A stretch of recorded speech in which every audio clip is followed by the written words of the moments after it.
Olá, queridos, aqui seu irmão Emerson Salles, apresentando mais um tema do nosso estudo. Se inscreva no canal, ative o sininho e dê um like para que esse vídeo alcance outras pessoas. Compartilhe entre amigos e familiares. Pegue a sua Bíblia, vamos estudar juntos. Olá, que a graça do Senhor Jesus Cristo esteja transbordando na sua vida. O estudo de hoje tem por tema a queda e redenção do homem. Como sempre, deixarei a Bíblia responder. Vamos às perguntas. Que se declara seu pecado? 1 João 3,4 diz: todo aquele que pratica o pecado também transgride a lei, porque o pecado é a transgressão da lei. Outra pergunta. Que precede a manifestação do pecado? Tiago 1, capítulo 15, responde: então a cobiça, depois de haver concebido, dá à luz o pecado. Respondendo então que precede a manifestação do pecado é a cobiça. Pergunta 3. Qual é o resultado final ou fruto do pecado?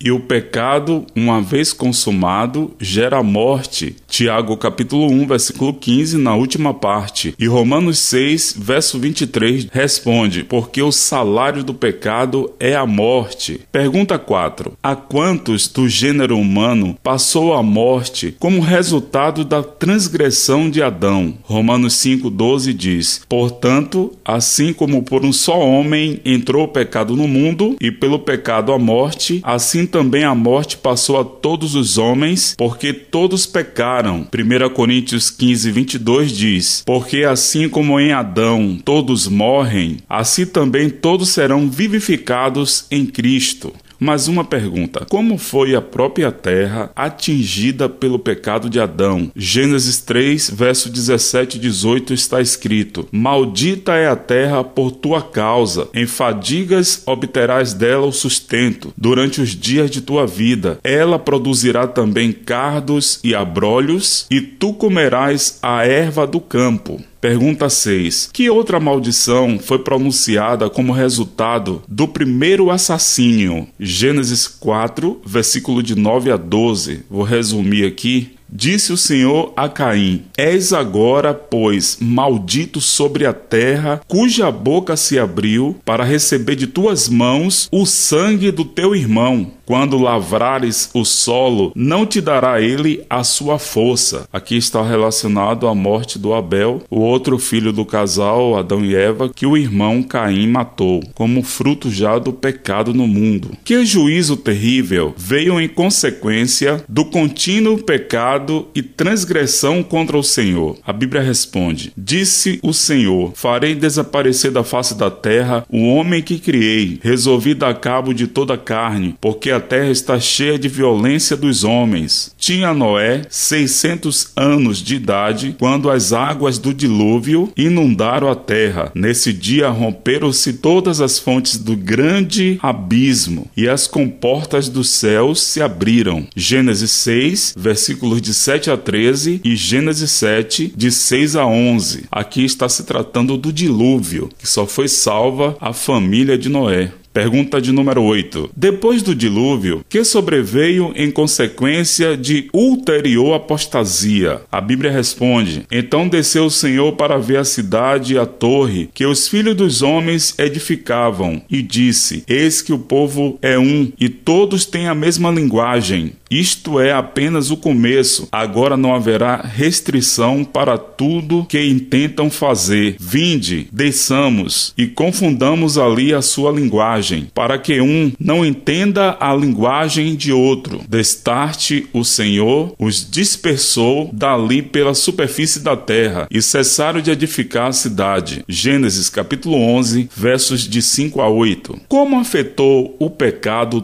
toda a criação? Romanos 8, 22 diz: porque sabemos que toda a criação, a um só tempo, geme e suporta angústias até agora. Que explica a aparente demora de Deus em tratar com o pecado. 2 Pedro 3,9 responde: não retarda o Senhor a sua promessa, como alguns a julgam demorada. Pelo contrário, ele é longânimo para convosco, não querendo que nenhum pereça, senão que todos cheguem ao arrependimento. Deus ele tem a intenção de salvar toda a humanidade através do sacrifício que Cristo fez na cruz. Mas será que todos querem ser salvos? Todos querem aceitar a Cristo? Pergunta de número 11. Qual é a atitude de Deus para com o pecador? Ezequiel 18, verso 32 responde: porque não tenho prazer na morte de ninguém, diz o Senhor Deus. Portanto, convertei-vos e vivei. Pode o homem libertar-se do domínio do pecado? Jeremias 13, 23 responde: pode acaso o etíope mudar a sua pele ou o leopardo as suas manchas? Então poderíeis fazer o bem, estando acostumados a fazer o mal? O coração do homem tem a tendência para o mal. Por isso necessitamos da justiça de Cristo e do Espírito Santo de Deus para guiar nossas vidas. Que parte desempenha a vontade do homem em determinar se ele receberá a vida? Apocalipse 22, versículo 17 responde: o Espírito e a noiva dizem: vem. Aquele que ouve, diga: vem. Aquele que tem sede, venha. E quem quiser, receba de graça a água da vida. Lembrando que a água da vida é Jesus. Pergunta 14. Até que ponto sofreu Cristo pelos pecadores? Isaías 53, versículo 5 responde: mas ele foi traspassado pelas nossas transgressões e moído pelas nossas iniquidades. O castigo que nos traz a paz estava sobre ele, e pelas suas pisaduras fomos sarados. Cristo morreu em nosso lugar. Com que propósito se manifestou Cristo?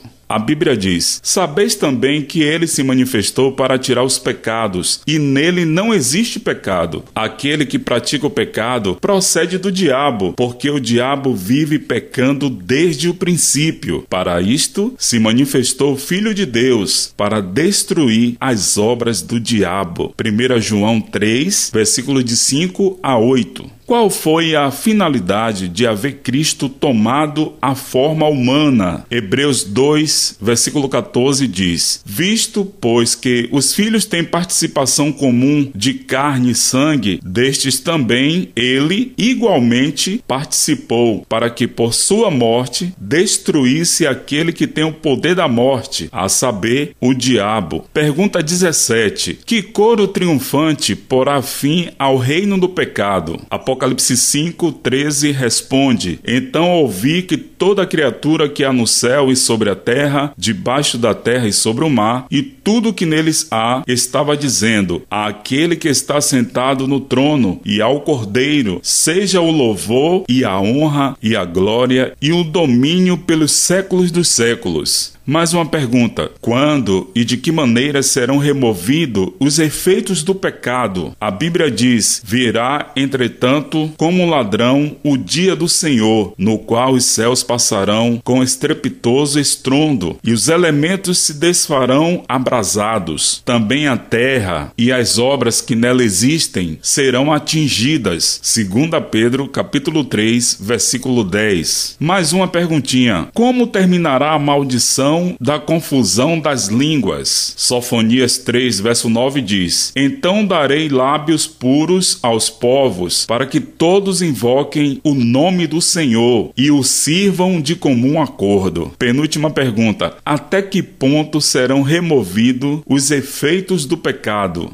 A Bíblia diz: e lhes enxugará dos olhos toda lágrima, e a morte já não existirá, já não haverá luto, nem pranto, nem dor, porque as primeiras coisas passaram. Apocalipse 21, versículo 4. Apocalipse 22, verso 3 diz: nunca mais haverá qualquer maldição. Nela estará o trono de Deus e do Cordeiro. Os seus servos o servirão. Última pergunta: aparecerão outra vez o pecado e os seus maus resultados? A Bíblia responde: que pensais vós contra o Senhor? Ele mesmo vos consumirá de todo. Não se levantará por duas vezes a angústia. Naum, capítulo 1, versículo 9. E a morte já não existirá. Nunca mais haverá qualquer maldição. Apocalipse 21, verso 4 e Apocalipse 22, verso 3. Ninguém pode pôr em dúvida a existência do pecado. O ser ele permitido tem perturbado perturbado muitas mentes, mas aquele que pode das trevas tirar a luz, conforme em 2 Coríntios 4:6, a cólera do homem tornar em louvor, segundo Salmos 76, verso 10, transformar a maldição em bênção, conforme Deuteronômio 23, verso 5, pode do mal tirar bem e fazer de erros e quedas degraus que conduzam a terreno mais elevado. O céu será mais feliz depois das dores deste mundo. As dores relembradas aumentam a alegria presente. No resultado final, ver-se-á que todas as coisas contribuíram para o bem daqueles que amam a Deus, conforme Romanos 8, verso 28. No próximo tema, falaremos sobre a criação e redenção. Separe tempo para estudar a palavra de Deus. Que o Senhor Jesus continue abençoando a sua vida.